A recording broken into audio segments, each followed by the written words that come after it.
ఏంటి అయితే ఆ హృదయం అంటే ఏంటి? హృదయం అంటే ఏంటి? ఇదా చెప్పండి. జ్యోతి. హృదయం అంటే ఏంటంటే, హృదయం అంటే ప్రాణము ఉదయించే స్థానం పేరు హృదయం. హృత్ అయం, అయం నేను అనేది, అది హృదయం అని పేరు వచ్చింది. నేను అని చెప్పేదేదో అది హృదయం. అది ప్రాణం ఉదయించే స్థానం. ప్రాణం ఉదయించేది ఎక్కడ? ఇక్కడ.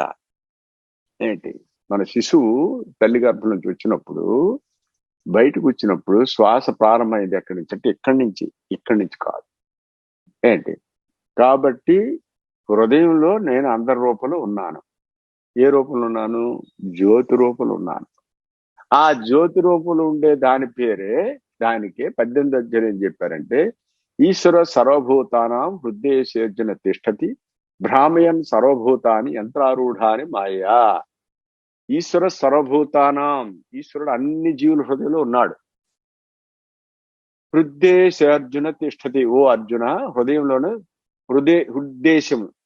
హృద్దేశం అంటే హృదయం స్థలం అంటే హార్ట్ స్పేస్ అంటారు. ఓ అర్జున అక్కడ ఉన్నాడు. భ్రామయన్ సర్వభూతాన్ని, అన్ని జీవుల్ని కూడా యంత్రారూఢాని మాయయా, తన మాయ చేత అందరినీ కూడా ఆయన భ్రమలో తిప్పుతున్నాడు అని అన్నారు.